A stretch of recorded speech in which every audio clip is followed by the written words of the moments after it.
Welcome to the show. Welcome to Your Thought Life podcast. I'm your host, Michael Anderson. Today, we're talking about growing pains when your business gets too big too fast. And this is a phenomenal problem, but let's unpack some of the operational and or strategic components that really require some careful attention. When this particular situation plays out on the surface, growth seems fantastic, but there are some things that we need to be aware of.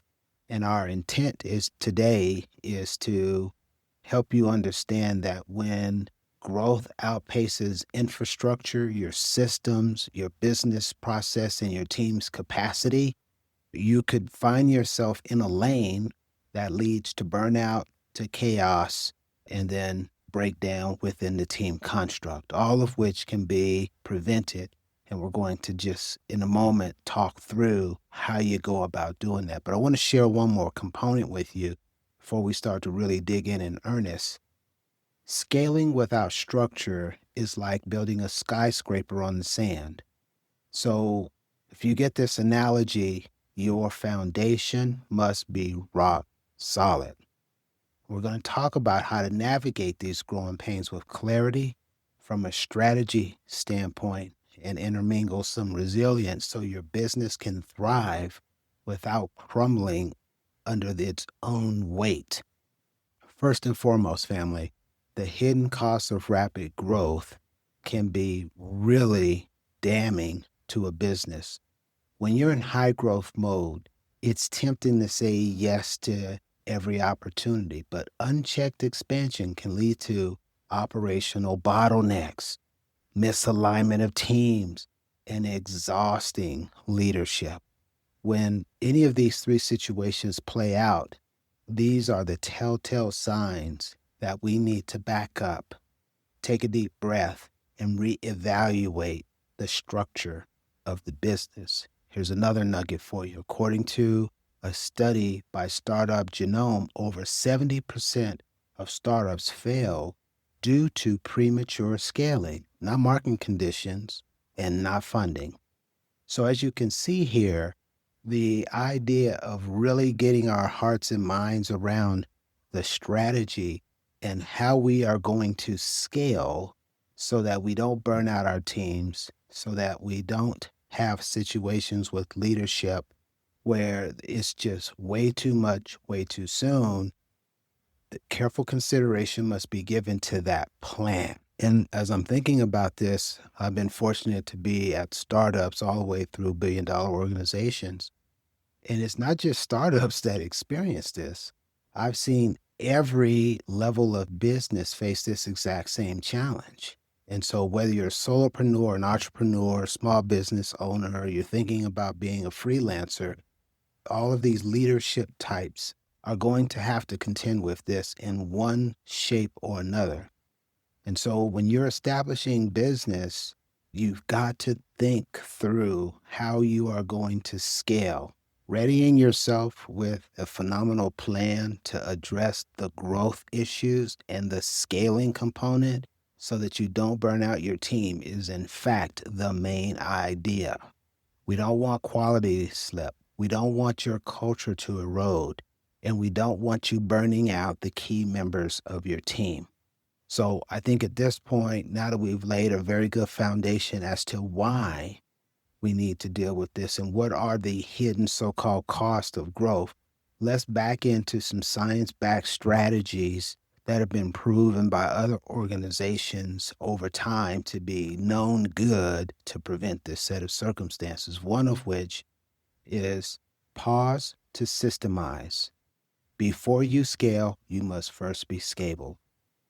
Before you scale, according to McKinsey research, businesses with strong operational systems grow 2x faster and are much more profitable.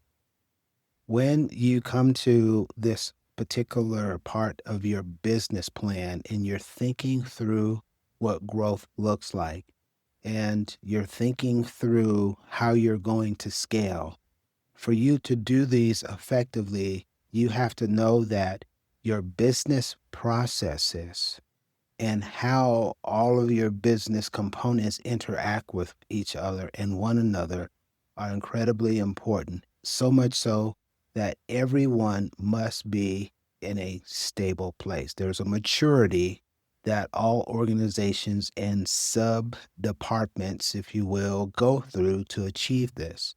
So you have to be, as a business leader, aware of this so you can take the necessary steps, document your process, automate what you can, and make a very consistent foundation across all of your lines of business, across all of your support efforts. Number two, you're going to hire for agility, not for skill. Now, this is going to move a lot of people, and somebody's going to probably write me, but that's okay. I want you to think through this for just a moment. Look for team members who thrive in ambiguous and rapid changing environments. If you have a person and all they have ever seen in their career is steady state, they have not gone through the rigor and the discipline that is required for an individual in startup mode to go from immature to mature, that's probably not someone that you want right now.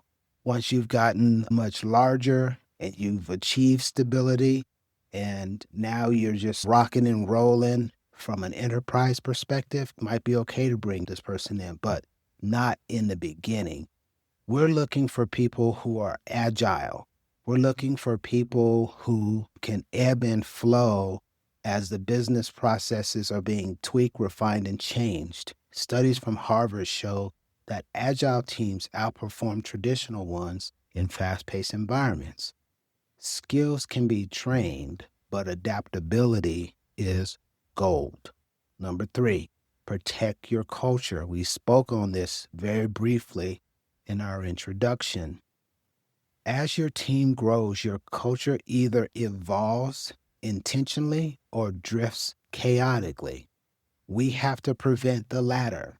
As leaders, it is our responsibility to showcase and to model for the individual contributors and mid-level managers what the expectation is from a cultural perspective. We have to guard that because that ties in very succinctly to our vision and mission. So make your values explicit. Reinforce them in your hiring, in your onboarding, in your communications. And as you have those all hands meeting, take the opportunity to share again that those components are very important to you as the leader or to you all as the leadership. Culture isn't a poster, it's a behavior. Number four, say no to grow. Check this out. Every yes is a no to something else.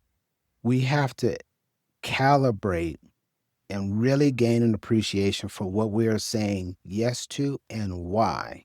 We need to really understand on a day-to-day basis, on a month-to-month, week-to-week, quarterly basis, what are we trying to achieve?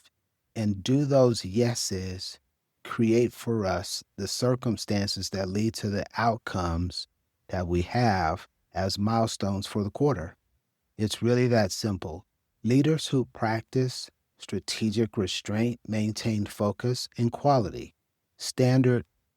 A Stanford study shows that companies who scale slower but with clarity outperform those who try to do it all at once. You just have to know that low and steady creates the stability for you to be able to grow continuously. Rapid growth is inherent in some disciplines. It just happens. But to the extent that you can tweak the model so that you can grow just a little bit slower, but more steady and stable, what you're going to find is that you're going to outperform a whole lot of other businesses doing the exact same thing that you're doing. And you're going to look up 2-3 years from now and be much further forward without some of the shenanigans that some of the other businesses that do what you do are facing. This is a strategic place for you to be in. and it speaks volumes about the leadership of that particular entity or your company. Number 5, you want to build in recovery cycles. We talked a little bit, very briefly, about not burning out the team or the leadership. Growth mode often means long hours and high pressure. These should be for only small sprints. This should not be a part of the culture. Early stage startup, as you move from that small to mid size, this is very characteristic and it's understandable. But as we build in maturity, as we look to mature our processes and tweak how the business is actually run and the interoperability of all of the disciplines that make up the business and continuous improvement tied to that, we should get to a point where we're no longer working those long hours, where the team is not feeling high pressure. If you want to take a look at some of the organizations that have this as a standard, look at how they are rated by their employees. And they get some very bad reviews, and it isn't a sustainable model. Now, high performance isn't sustainable without recovery. It's a must. We can't continue to run people and the employees at their absolute max without allowing them to recover. It's just like an athlete. Your team needs rest to refuel to get that resilience back. So you have to encourage breaks. You have to celebrate progress. You got to protect mental health, and you got to build in processes so that people don't burn out. These are 5 steps that you can put to work right now to deal with the situations that arise when a business is growing rapidly. As a leader, you have to shift from doing to designing. Your job isn't to hold it all together. It's to build systems and teams that can do that independently with your oversight. This means letting go of control, embracing delegation, again, with oversight, and coaching and mentoring, and trusting your people to think through the situations, to apply their expertise, to be able to get the outcomes that you need to continue in growth mode. It also means doing the internal work to stay grounded, focused, and emotionally agile. We can't burn out the team. Mental health is key, and we can't sustain long periods of stress and long hours. Remember, growth should feel exciting, not exhausting. And we trust that this information is useful and helpful to you. If so, do consider leaving us a rating and a review. We really appreciate each of you doing that for us. It helps us tremendously to grow the channel. As you know, we have listenership in over 170 different countries. Couldn't do it without you. Thank you. I want to remind you of something. You are enough. You can do it. You are uniquely equipped to realize your goals. Until next time, take care. Keep pressing forward.